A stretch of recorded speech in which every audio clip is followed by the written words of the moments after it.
love you.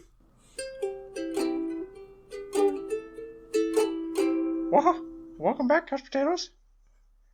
This is Green and Faceless on the couch, and I can no longer do a Mickey Mouse impression. It was a great intro, Mickey. It was a great intro.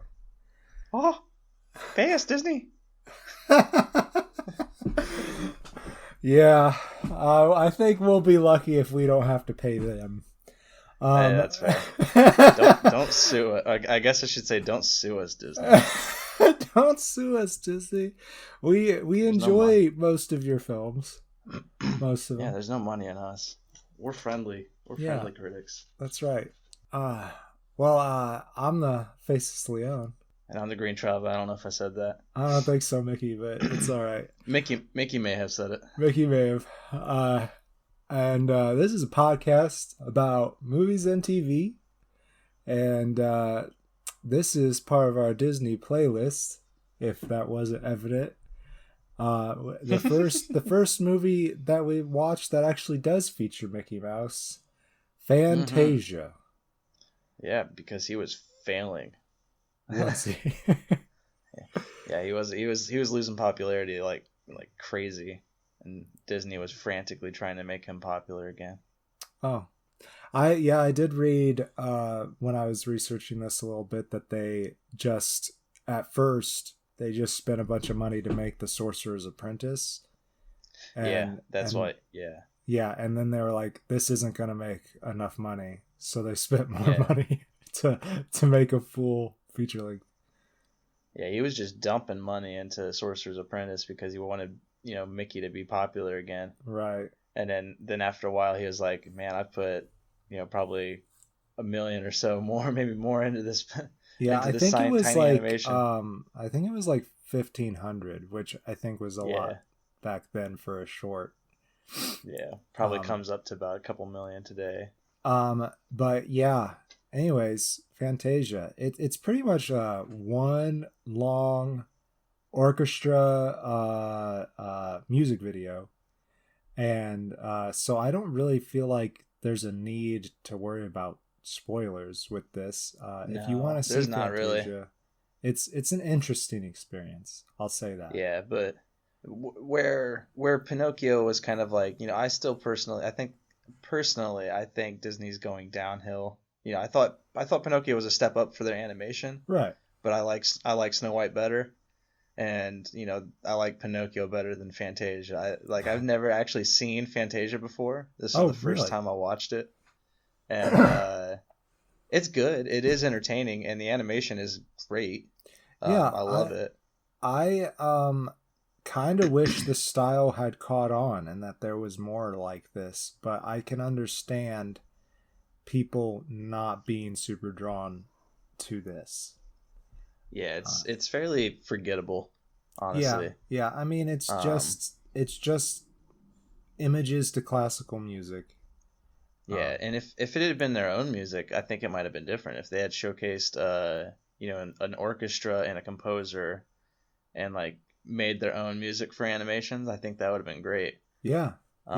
Not to knock on classical music, because there was a time in high school where I was suffering from severe insomnia and I listened to just nothing but classical music for months. Yeah, and it didn't help. It didn't help at all. But I used to have no ear for it myself. Yeah. I'm sorry it didn't help.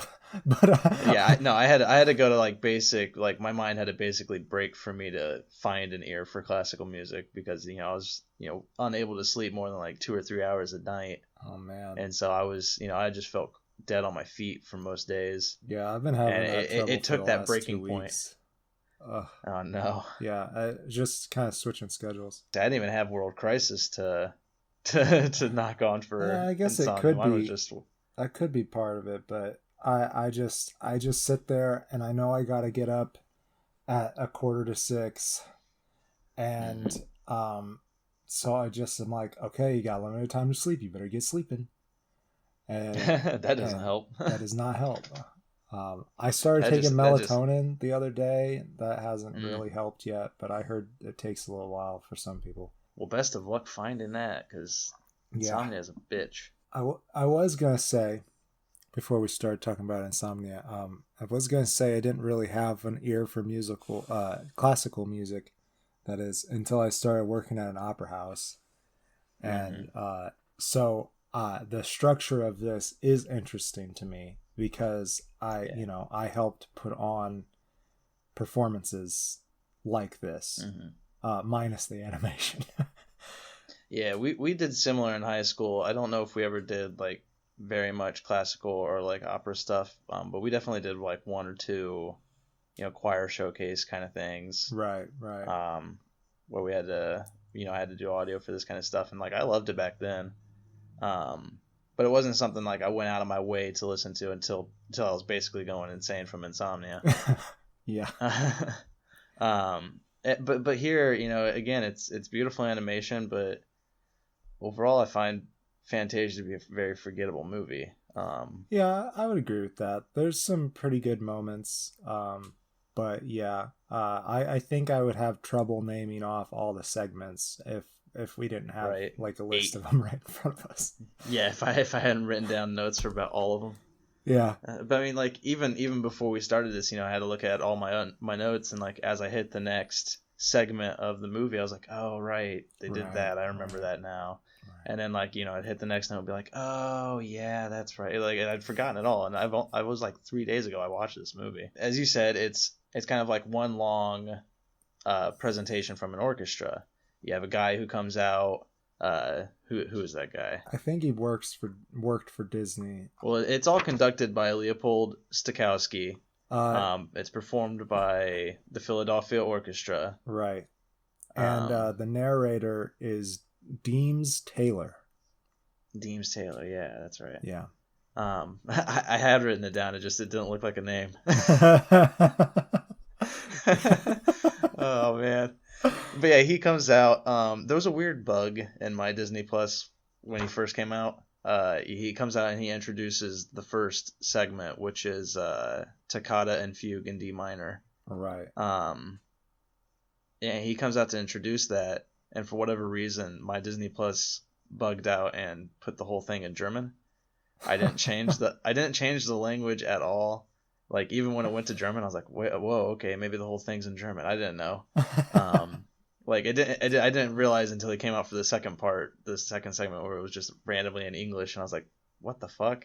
And then I asked you, and you're like, no, it was in English when he introduced it for me. So yeah, I don't know why my Disney Plus bugged out and gave it to me in German, but that was interesting and unique, and I know nothing about Toccata and Fugue in D minor because of it.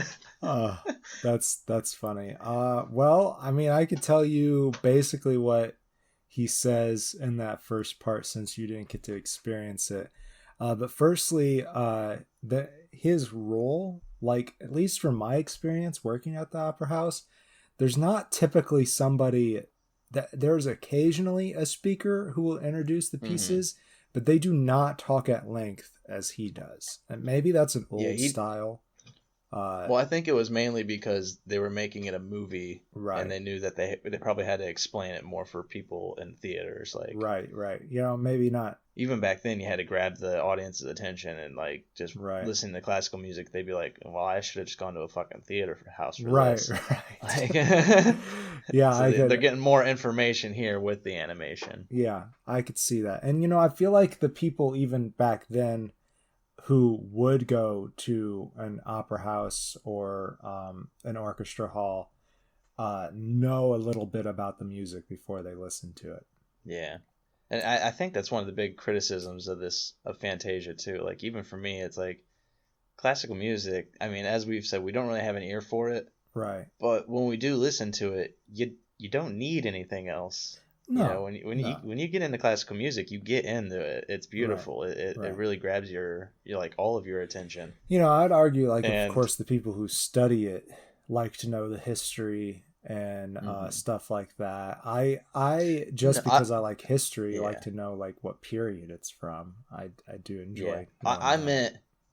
I meant solely from they don't need the animation. Oh, sure. You don't need any kind of visual to accompany classical music. It gives it for you. It takes. I do think it's an interesting idea though. But I think that's one of the criticisms for it though is it doesn't need it didn't need to happen. It didn't need it was to just happen. kind of like, that's yeah, true, and that's probably why it didn't happen again until 2000. Yeah. Yeah, until Fantasia 2000. Was that 60 years difference? Yeah, because this did come out in 1940, and just like with a lot of Disney's early movies, it kind of, faltered at the beginning because of World War II. Right. It didn't have that European market, so it had to constantly just be re-released over and over again until it was a hit. Right. And nowadays, adjusted for inflation, it's like top 20, best-selling movies, and I don't get it. Probably just because it just kept on coming out. Yeah.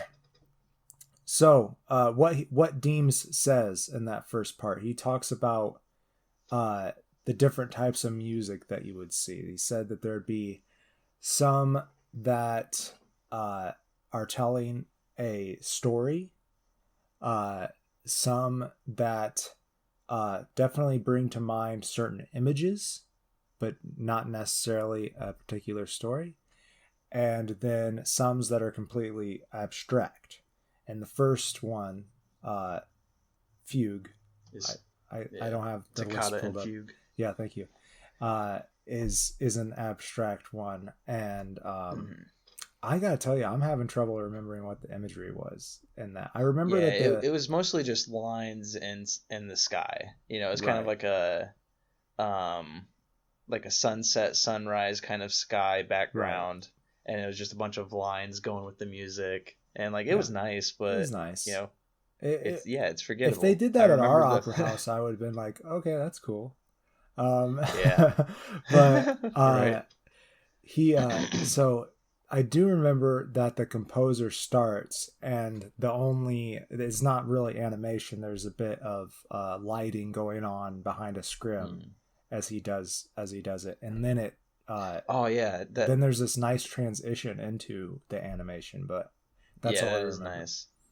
But the live action cinematography of the orchestra, that stuff was beautiful. It's so kind of like eerie because it's all, it's black, it's mostly backlit, right, with like a bunch of reds and blues, and it's kind of eerie to watch at times. I loved it because eerie atmosphere goes well with classical orchestra music. Oh, definitely. Toccata and Fugue, it's kind of forgettable, I'd say. Good animation, it is fun to watch, but at the same time, it's not something I'm gonna go back to just to remember. I'm gonna go, if anything, I'm just gonna go back and listen to the music. Right, it's a good Bach piece, I'll say that. Oh yeah. But that leads us to the second segment, which is the Nutcracker Suite by Peter Tchaikovsky. Yeah, a changing of the seasons, told through some very magical animation. And I do remember it being very mesmerizing. There's a moment at the beginning with fairies who are, touching a spider web and are sending dew down the spider web, and it's just it's a very beautiful animation. Yeah, they very wake great up scene. Just to spread the dew around the meadow. To give a little bit of a backstory, I was inebriated, we'll say, when watching this movie, and this was the one that worked pretty well with my inebriation, because I was entranced for this animation. It was so beautiful. I was just wow, yeah, this is great. I can just sit back and just sink into the couch and just lose myself to the animation and the music, because this one was probably one of my favorites. It kind of felt like a drive-in intermission. At times. Yeah. Let's all go to the lobby. Yeah. With the dancing mushrooms and everything. Yeah. I've been watching these with Sarah, and she's, when the mushrooms came on, she's like, oh, I love the little mushrooms. They are adorable. Talking about the Nutcracker Suite, worked in the opera house again. When Deems was talking about it, he was like, nobody really does the Nutcracker anymore. And I was like, dude, we do the Nutcracker every single year.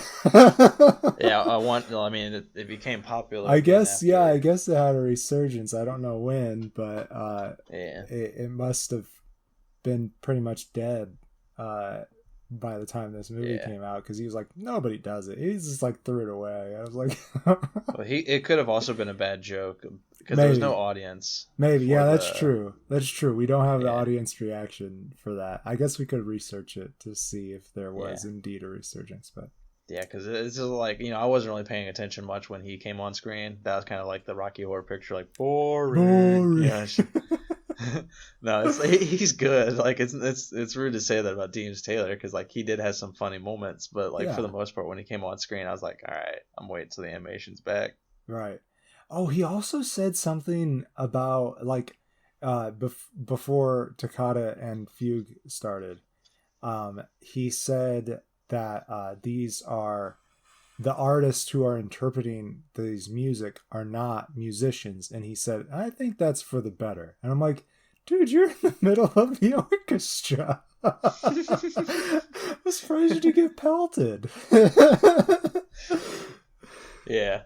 Well, I mean, they did study a lot, like the artists who drew everything. It's just like classic Disney. It's like they put so much thought into Right. what they're doing. Right. Like your animation has to be in time, obviously. Yeah, because the first, I would say the first four segments, like all of the animation is beautiful, like almost perfect. Um, but especially here with the Nutcracker Suite too, because I feel like the Nutcracker Suite is probably my favorite that they did throughout Fantasia. That's fair. That's fair. I do like that one. I do like the Sorcerer's Apprentice though too. I mean, it is a pretty classic Disney image of Mickey with the hat. I don't think they ever call him Yin Sid in the animation. They do. They do. Okay. Yeah. Or at the very least, I think Deems Taylor, when introducing him, calls him Yin Sid. Maybe. I know he tells Disney backwards. They can't fool this dyslexic fuck. I noticed that when I was a kid. I actually did not catch that. They fooled me. But yeah, that's the next segment is the Sorcerer's Apprentice, based off Goethe's 1797 poem, and I'm gonna butcher it because I do not know German. Der Zauberlehrling.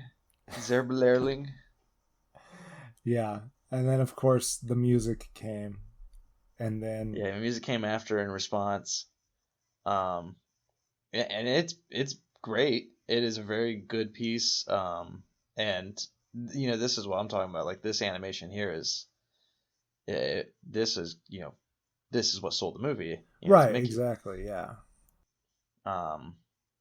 They had 700. He had 700 members. Like every single member of this staff read the poem and then submit like what are some actions that could happen that were what magical actions can we take advantage of with our animation. It's like every single person that worked at Disney had to put in an idea for this tiny little short, and like it's great. It's purely enjoyable. It's a lot of fun to watch Disney or Mickey fight a bunch of mops and brooms. I mean, but why did he animate so many of them? I mean, come on, Mickey, show some reservation. You dumb idiot. Yeah, seriously.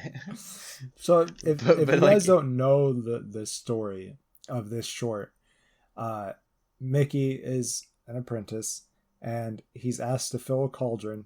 He decides he doesn't want to do it, so he animates some brooms to do it, but he doesn't know how to stop them. So they just flood this guy's basement. Yeah. And the guy is I don't really think we connected it either. That's Yin Sid. Yeah, the sorcerer. Yeah, the sorcerer Yin Sid, which is Disney spelled backwards. I don't know if Disney looked at himself and like thought of himself as a bald, ugly wizard, but he surely didn't have that majestic beard though. No. Yeah, he just had his eyebrows and that head. Yeah, but I mean, honestly, I'm not too impressed with the Sorcerer's Apprentice. Like, it's good animation. And like, it definitely is fun to watch Mickey. I always love watching Mickey Mouse. He's a thrill. But here, it's just forgettable again. It's too bad. I do like this one particularly, but I do understand why they were like, this is not gonna make it by itself. No. I mean, because how would it even? Like, even if you sell it as a short, like, I don't think people would pay that much money to see this. No. But it would be, they would sell it to the theaters to play before their feature presentations. I think that's how it worked. But that'd be a tiny cut, and like, I don't think it would get that much money. No, it wouldn't have. And that's, they're like, okay, we already put too much money into this. We gotta pour more in. Yeah. And then once the animation ends, that's when Disney comes out, or not Disney, Mickey comes out, live action, behind a curtain, kind of scram backlit, so it's easily faked, but it looks good. He comes out and he has a little live action moment with Stokowski, and it's a nice fun moment. It's kind of just like signals what's to come with Disney's future. Again, it's just cute, adorable. On to the next piece, and I forget about it in about 30 minutes. Right. This next piece I think was kind of forgettable too, The Rite of Spring. What? I think the concept was really cool. We're gonna let science speak for this section. Yeah, and they had to delete some creation or stuff to please creationists. Did they? Yeah, it's The Rite of Spring by Igor Stravinsky. It tells the whole structure of Earth before the cosmos and everything, volcanic scene, and it's pretty cool. And they do have some bad history, stuff that we've disproven since, like the Dust Bowl theory. I think the Dust Bowl theory's kind of gone to the wayside, that's what did the dinosaurs in. Probably. Exactly, I think they probably discovered the big craters later. Because they're almost absolutely certain that it was like an asteroid or a meteor, I should say. But so it's like there are some moments that are no longer taught as the prominent theory or the reasons for certain aspects of history. But they did have a transition scene from animals to humans that they had to cut because creationists were like, if you put that in there, we're going to boycott this movie, and, how dare you? Yeah, one time my sister did buy a history book, and she said that because she was homeschooling her kids, and she read a certain section of it, and she said, this book says that dinosaurs are not real, and she's like, I don't think that's true. And I'm like, good for you. That's very correct. You are correct. Good for you. Oh my goodness. They came from somewhere. My problem with creationism, I should say, is it is so easy to incorporate science into creationist theory. Right. By simply saying that when science comes up with something, you'd be like, yeah, that's correct. That's how God created it. Right. It's just like when science comes forth with the Big Bang Theory, it's like, oh, the world started because of the Big Bang. And then, creationists are like, no, God started it. And it's like, why couldn't have God started it with a Big Bang? Yeah. It's just incorporate it in there. God is the hand of the science. Like, that's fine. Yeah, he's giving you this. I mean, we obviously have a natural law. Nobody is arguing with that. And according to the natural law, nothing comes from nothing. Like, there had to be a beginning to it. And I understand like thousands of years of them wanting to say, God just put it here. But, why can't God be the mechanism behind natural law?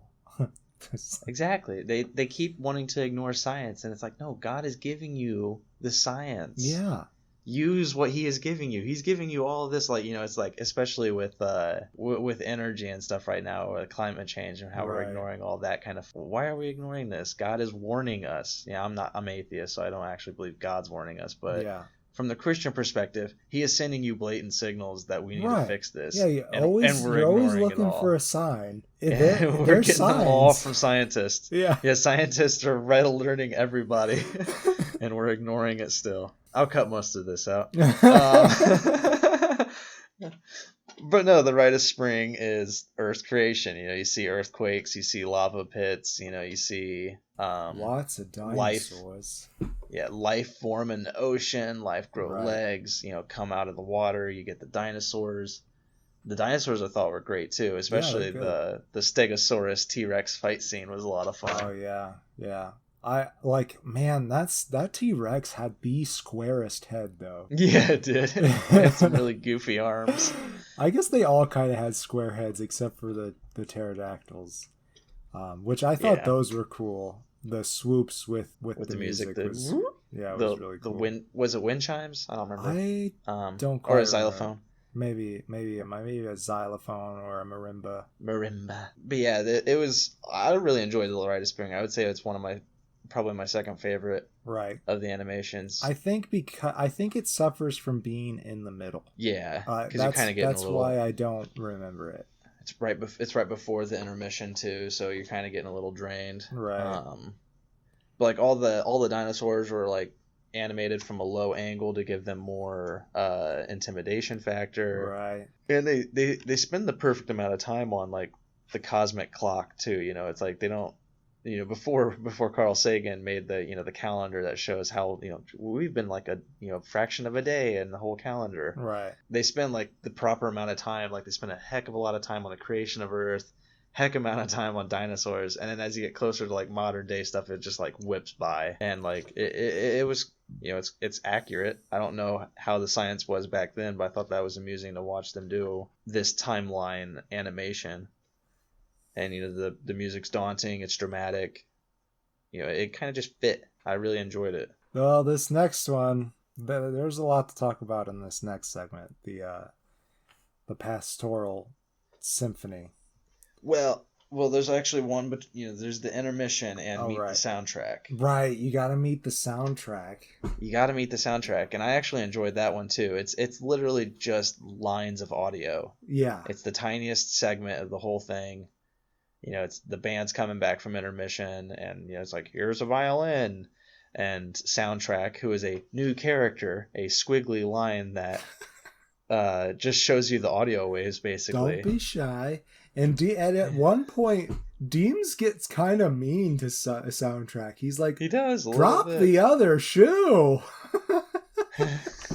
It's a fun moment. He has a good time, I think. But then the Pastoral Symphony by Ludwig von Beethoven. So this section, they go through a bunch of different Greek characters, which, is fun and stuff. There's a big part with Pegasi, which I have a little bit of trouble with because there was just one Pegasus. But that's okay. I like their Zeus. Like he comes in, good. he's causing chaos. Yeah, he's right at the end. He's throwing lightning bolts at all the people, and like it's kind of enjoyable just to watch him wreak havoc and then go to sleep like a little baby.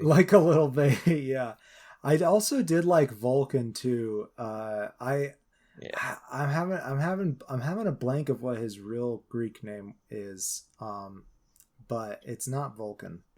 That was kind of a place name until I think we've found some new documents or something.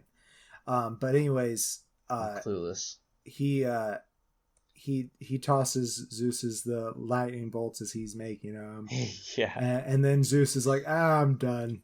And he's like, but I still have a couple lightning bolts. And so he gets the throw.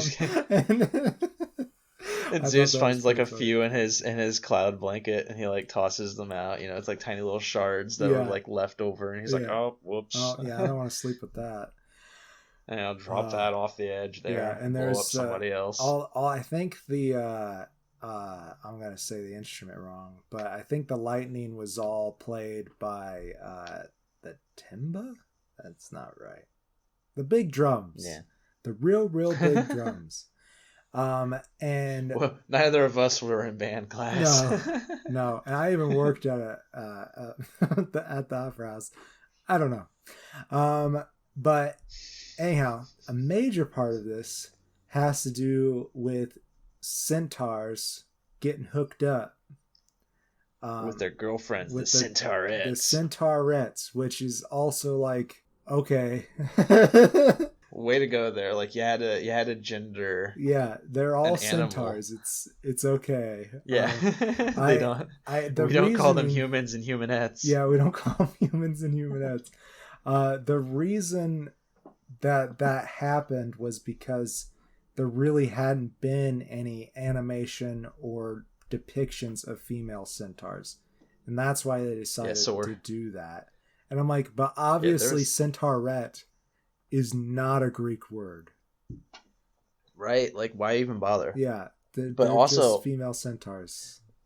There's a lot to go into with the centaurs, but before we get to the really bad stuff, one thing I don't think that many parents would have been happy with is there's a scene where there's like 4 centaurettes underneath a waterfall and they're topless. Yeah, they're very topless.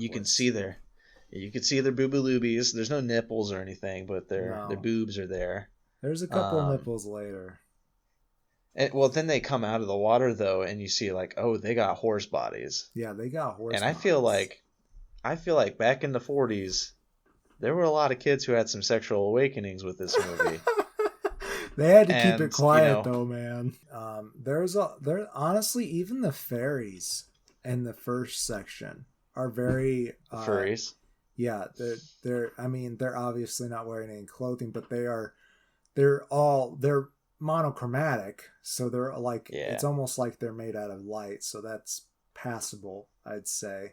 Yeah. But these but here you definitely see boobs. These creatures are definitely in the buck.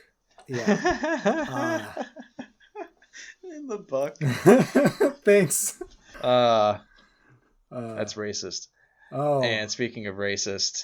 Yeah. So Disney Plus, if you guys go and you watch this, there will be a plaque that lasts about 20 seconds at the top of the film saying how there are some stereotypes of other cultures and races in this movie, and instead of taking them out, they decided to put up this apology as to not hide from it, and which I think is fair. And it also says that it's part of history now. Yeah, it's part of history now. And they also said it was wrong then and it's wrong now. Yes. All fair things. I appreciate Disney for doing that. However, when we watched the movie, there was only like in the version they have on Disney Plus, there was only one segment where there's 2 centaurs that are carrying Dionysus in, who have zebra bottoms, and the top half of them is definitely supposed to depict black people. But and it's such a short thing, and I was like, man, I'm kind of surprised that they put that up for such a short thing. And not that they shouldn't, because obviously it was stereotypical. But Disney is such a big corporation. It's like, why would they apologize for something so slight? Exactly. So I did some research. Well, I will also say that it is possible that some of this stuff is still in the movie, and both of us just missed it, because this is again the 6th or 5th segment, and like I don't think the animation is that great, honestly, throughout this segment. So I was kind of zoning out pretty hard throughout this one. I was paying attention pretty hard through it, because I really was curious as to what they were talking about. And anyhow, there is some major cuts in this film. So there is this character with the Centaurettes named Sunflower, and she is very much an egregious stereotype of a black child, while the Centaurettes are primping themselves, is also primping them. And so when they released it on VHS or tape, whatever it was, in 1969, during the civil rights movement, excuse me, they just cut those parts out. They just straight up took them out, and there were even blips in the music. Like, they cut the music out too. When they are bringing it out for DVD, they wanted to release the full version. And in order to call it the full version without including Sunflower, who is obviously just it's not good. It's really bad. And anyhow, what they did was they panned in on all the frames. If they would pan out, she's still there. Wow. Yeah. There's a couple other segments where you remember that part where Dionysus gets set on that barrel throne and then he rolls down the hill? Yeah, kind of. She's supposed to be behind him. And I don't know if I noticed that. Oh, another part that really kind of just puts the cherry on the racist sundae is that her bottom half is a donkey. Oh, yeah, my God. It sucks. And anyhow, they took it out as to not encourage that imagery for children. I suppose in the 1969 version, and then just to make the music make sense, like I said, they just panned in and made sure she wasn't in any of the shots. Yeah. I'm not entirely sure what they did to keep her out of the part with Dionysus. I did not notice her. Yeah, I didn't notice it at all. And I wasn't really paying attention. I thought a cherub was behind her, but I could be wrong. I didn't rewatch the scene. Yeah, it's terrible. Yeah. Yeah, we agree. Strong statement put forth by Fiction Works 19 and us at Green and Faceless on the couch. Racism is bad. Racism is bad. Black Lives Matter. Yep. We'll say that for sure. But yeah, this is, again, it's one of the more boring pieces, I thought. It's more action heavy, but like I wasn't actually paying attention until Zeus started conking everybody with lightning bolts. That was pretty fun. I was kind of bored. Yeah, I was pretty bored with the centaurs and centaurettes. See, I love Greek myth, so I liked it. I mean, I do too, but like I wasn't entertained by any of this. I'm more, I don't know. I feel like we'll talk about it more when we watch Hercules. Yeah, exactly. Like that's a more entertaining Greek myth. But that moves on to the second to last segment, Dance of the Hours. By Ponchielli. Yeah, this is the one I zonked out hard on. Literally, here's my notes. Funny and amusing, I zonked out. Oh well. Oh right. This is where the animals are all dancing and stuff. I don't remember it. Yeah, I think I actually fell asleep here. I think I summoned the spirit of my father and just passed out for this whole segment. Okay, well then I guess I'll talk about it a little bit. So it starts off with it is the most traditional of the pieces, as in that it is a ballet. Mm-hmm. And it starts off with ostriches dancing around. Then that becomes. I remembered the ending. You remember the ending? Because you said ostriches. You said ostriches. I remember the ending now because of the ostriches. Right. Yeah. That's it. So then it becomes hippos, and then it becomes elephants, and then it goes back to the main hippo, and these alligators crocodiles show up, and that's when the music becomes ominous and stuff. And they're like, and they all have these cool cowls. That's the part that I kind of like the most, is that they got these capes and these cowls, and they're all bundled up, and then the cows open up and they dive in, and the last bit of the section is that the alligators, I don't know if they're just trying to dance or get with these lady mammals, or if they're trying to eat them. I'm not entirely sure, but that's what the end part is. Yeah. That's basically what goes on. I remember waking up right at the end because I remember the crash because like the building falls down kind of thing. Right. Yeah. They got too rowdy. There's a fun story with my dad where he worked third shift, so like he just came home from work. He was about to fall asleep. We were about to go to school. But Yogi Bear comes on. He's like, "Oh, finally, I could stay awake for Yogi Bear." And it's it's a 15-minute episode kind of thing. He's awake the whole time. Like when my dad sleeps, he snores like crazy. Like you can hear him a mile away. But he falls asleep while we're watching Yogi Bear because his eyes are open. He doesn't snore at all. But once the 15-minute mark lets up and the next show starts, he goes, "Hey, what the hell happened to Yogi Bear?"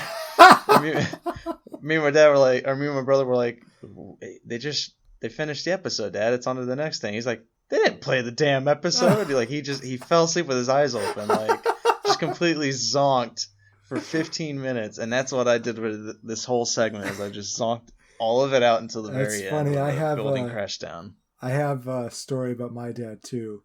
I said that the alligators come and they swoop in and they try to pick up all the mammals, but obviously ostriches are birds. Yeah. I had to have an argument with my dad. he was like, "Blake, birds are mammals." And I was like, "No, Dad, they are not." And the argument escalated to the point where we had to get the dictionary out to look up birds. And he's like, "They are their own animal kingdom." And I was like, "Yes." Not kingdom, excuse me. I don't remember what the step down from kingdom is, though. Class, maybe, yeah. And, sorry throwing you under the bus there. We haven't ever let him live that down, and now it's for the public to not let it down. Speaking of birds, that's not a good segue at all into the last segment. Night on Bald Mountain, by Modest Mussorgsky, and Ava Maria. Bleeds into Ava Maria by Franz Schubert. And I love Ava Maria. It's one of the best. Yeah. But the imagery at the beginning with Night on Bald Mountain with the demon on the top of the mountain, it's so good. I love that entire segment. It's very eerie. Yeah. Because it's just, this mountain curls, it's like it unfolds its wings at the crack of the mountain, and it's just like a demon folds out from underneath it, and it's just so good. And he just wreaks havoc, and I don't remember what he's doing specifically, but there's a lot of imagery. I loved his where imagery. He's messing with these other minor demons, like crushing them and making them do different things. And dude, I just read that they had our man come in there and do reference shots, poses and stuff for this demon. Bela Lugosi. Oh yeah, Bela. Yeah, Bela Lugosi. Love it. That's awesome. Famous for playing Dracula. It's great. For anybody who does not know. Famous for existing. It's great. I really enjoyed this piece. One of the stronger, it ends on a good note, especially with Ava Maria. It's like nice and gentle. It goes from being like an ominous, like chaotic thing, but then just like Zeus, the giant demon curls back up and goes to sleep, and Ava Maria comes in, and it got peaceful, and I started to go to sleep again. Yeah, for the first part of it, the demons are just kind of going back to rest. And like you said, it was kind of just peaceful, and I don't really remember the imagery as much either, except for it got much lighter. Just faded away. Ended the film. So Night on Bald Mountain, I was trying to look up, because it was depicting some kind of folkloric holiday similar to our Halloween, but it's Ukrainian or Russian. There's some kind of Deems mentions that it's all referencing folklore from the musicians the composer's birthplace. Not the conductor, the composer, the guy who wrote the piece. But anyways, I digress. That was Fantasia. That is Fantasia. It's 2 hours long. If you watch it inebriated, you're gonna start falling asleep after a while. Right. It's forgettable, but I mean it's beautiful at the same time. Like, you know, I'm not gonna say don't watch this movie. I don't think you'll be that entertained by it. Maybe it's fun in the background if you want to listen to some classical music and occasionally look up at some beautiful animation. Right. Except for the centaurs. I think that entire segment's ugly, honestly. Just the anime, the characters that they animate, just I don't like it. Yeah, I don't know. It's just a bad piece all around. Right. But yeah, I think it all boils down to What's Opera Doc by the Looney Tunes skit with Bugs Bunny and Elmer Fudd. Watch that instead. Yeah, there's so many Looney Tunes that are just done to classical music. Those are so much more fun. Yeah, it's done right too, because it's done for comedy. Yeah. And and the characters and the things that are happening on screen it collaborates perfectly with the music. There's so many times in this movie where, what's going on musically and what's going on visually work perfectly together. Right. Like as you said, with the pterodactyls and the marimba music, that part's great. It's entertaining, but it's forgettable. Yeah. Whereas with What's Opera Doc, him massaging Elmer's head with his hands and his feet.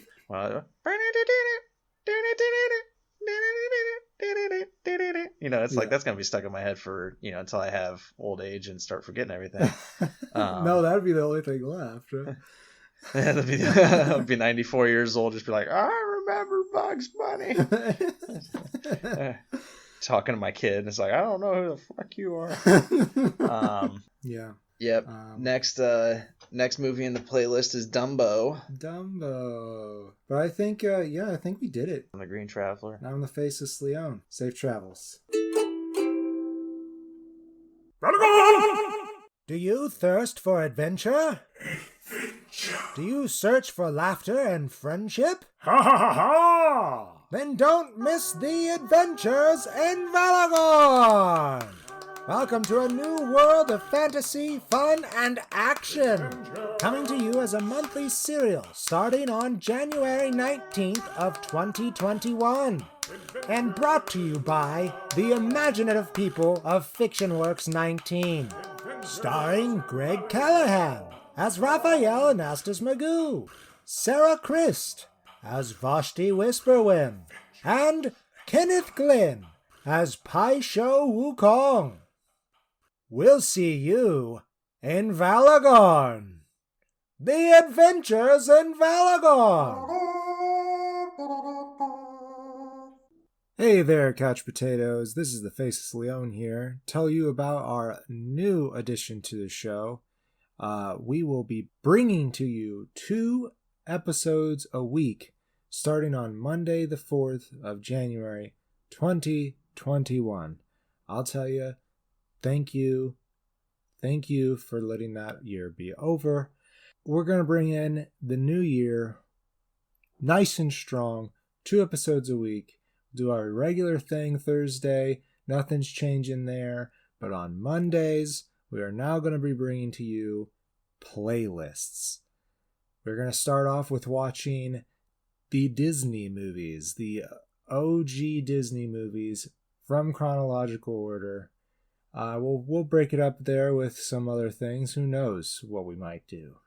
But we're looking at some long series of movies. Anyways, we hope that you, the listener, the potatoes at home, enjoy it. Safe travels. Green and Faceless on the Couch is a proud production of FictionWorks 19. If you liked the show, please leave a review, like, follow, or subscribe wherever you listen. This will help us grow our show.